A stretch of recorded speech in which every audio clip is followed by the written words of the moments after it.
Olá pessoal, tudo bem? Então estamos revisitando esse tema do prefixado comparado a outros ativos, porque eu recebi uma mensagem muito singela, muito terna, dizendo que eu me esqueci de colocar o dólar e que o dólar é o que ganha de tudo e o dólar está disparado. Uma pessoa assim em claro sofrimento, a pessoa realmente está sofrendo ali com essa alta do dólar e que é uma alta, né, pessoal? Elas acontecem. Mas depois vem as quedas. O mercado tem ciclos, entendeu? O que interessa é o que quando você passa a régua final. Quando você. O que é longo prazo, né? Mais de 10 anos.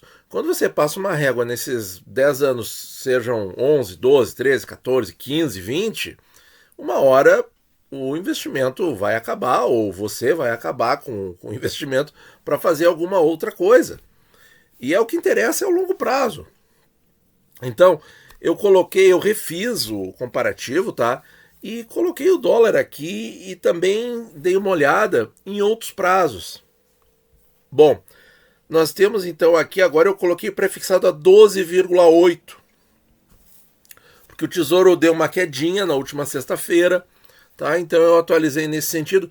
Vejam que se houvesse um prefixado de 14 anos, coisa que não existe, você teria que ter provavelmente 3 papéis reinvestindo sempre nessa mesma taxa ótima, né, que não aconteceu em todos os momentos.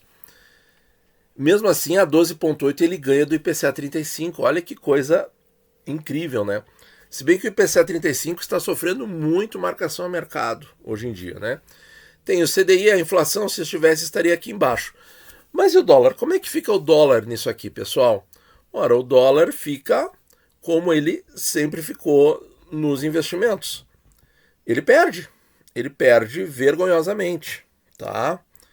Então tá aqui, ó. Tá aqui o dólar em verde escuro perdendo para o CDI no longo prazo, porque é só uma moeda. Agora, ativos ligados ao dólar. Bom, ativos ligados ao dólar com facilidade para investir aqui no Brasil, pessoal, só os de renda variável, né? Como alguns ETFs de renda variável. Porque para investir em renda fixa americana, que eu acho que seria um excelente complemento, nós não temos um ETF legal. Eu gostaria de ter um ETF. Por quê? Porque há muitas dificuldades ainda em investir. Você tem a dificuldade de ter um intermediário, você tem a dificuldade de ter que ter um valor alto, né? Você vai cair em inúmeras tentações, porque os portfólios são imensamente vastos nos Estados Unidos e você muitas vezes vai estar vendo riscos ali que você não vai saber medir. Então, realmente, ir para o dólar tem que ser uma coisa. Se a gente tem que estudar bastante para poder investir direito no Brasil, para investir nos Estados Unidos lá fora, mesmo, que é o que valeria a pena, você tem que ter muito mais know-how, muito mais conhecimento. Eu acho que investir às cegas, como as pessoas estão fazendo hoje, eu acho que elas só estão tomando risco, né? Isso é uma verdade que ninguém diz. As pessoas não têm noção do que estão fazendo, né? Assim como são as ondas, né? As ondas no mercado, a onda dos fundos imobiliários, a onda das ações, a onda da renda fixa, são sempre ondas e isso aí está sempre errado. Você tem que ter os ativos estruturais da carteira que fazem, mas não para quebrar o estrutural, como fez lá o Fundo Verde, né? Que declarava que o IPCA 35 com juros era um ativo estrutural da carteira, para pegar e liquidar a posição. Então não era estrutural.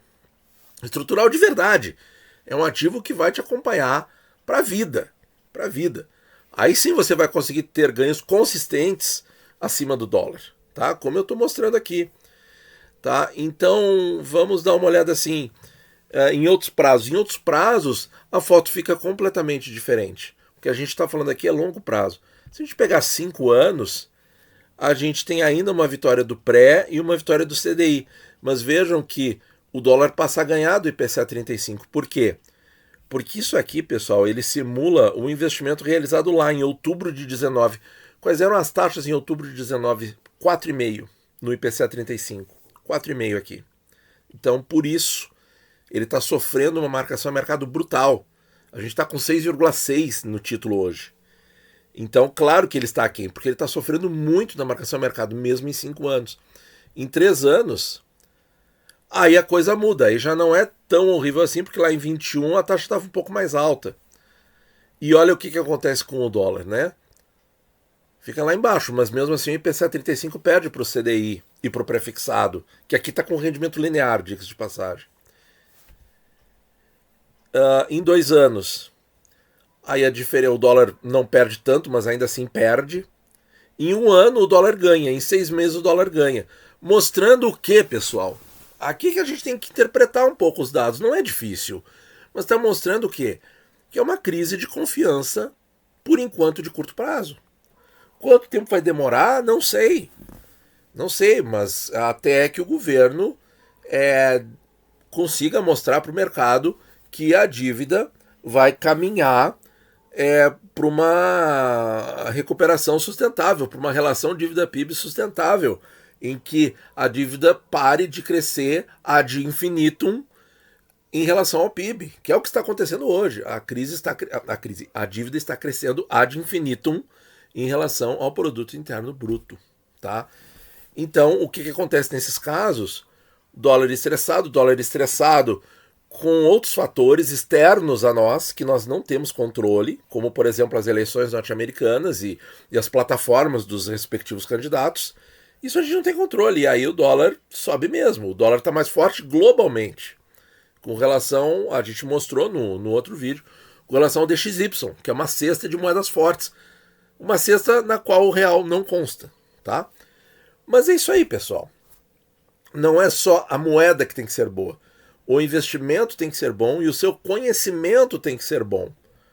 Por quê? Porque aí, no longo prazo, é que a verdade se estabelece, tá? Ou seja, como o Brasil tem uma moeda fraca, ele precisa pagar uma taxa de juros muito mais alta do que os países com moeda forte. Então o que acaba acontecendo? A gente acaba ganhando mais do que aquelas moedas. Sim, porque justamente nós temos mais risco, né? Bom, agora sobre o prefixado em si, tá? Bom, não existe um prefixado de 14 anos, nunca existiu. Eu acho que vai demorar para a gente ter um prefixado de tanto tempo assim. Houve uma promessa lá para 2018, 2019, que nós teríamos um prefixado de 20 anos.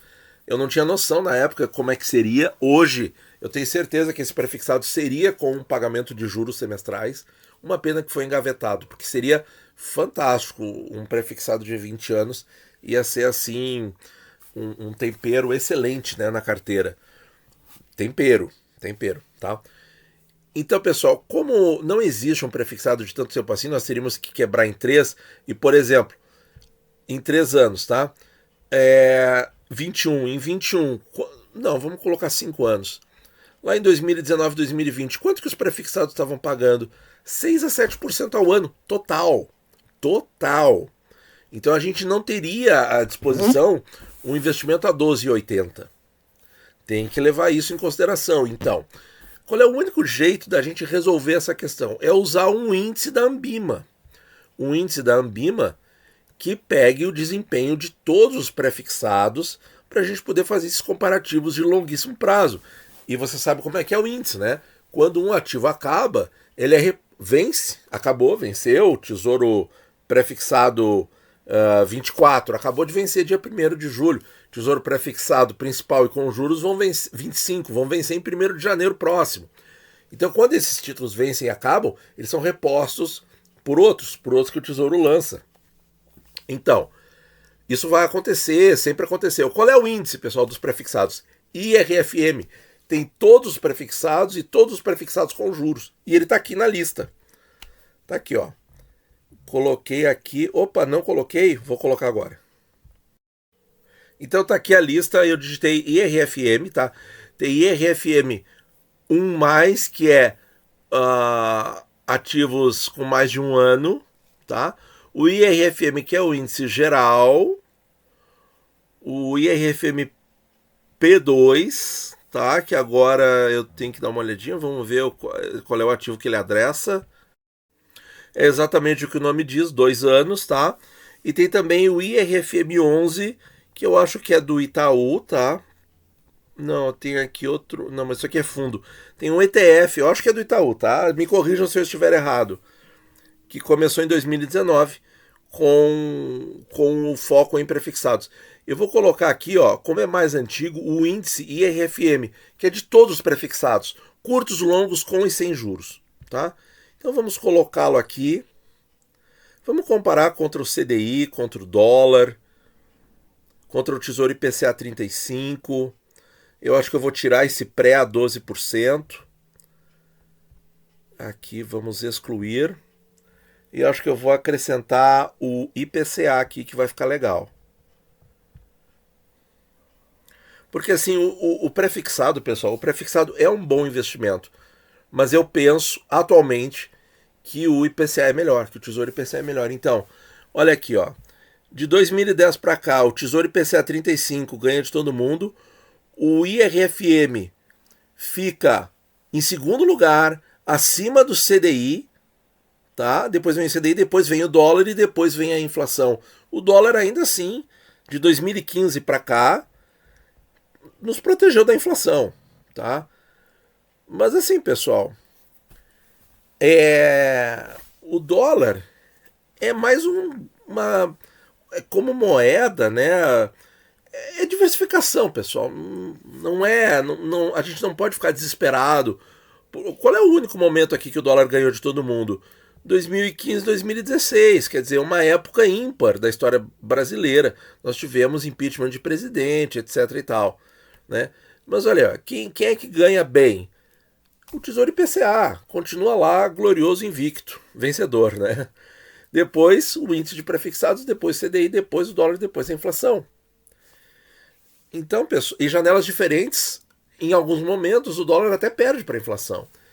Então não há que se ter desespero nesse momento que o dólar está disparado, está subindo e tal.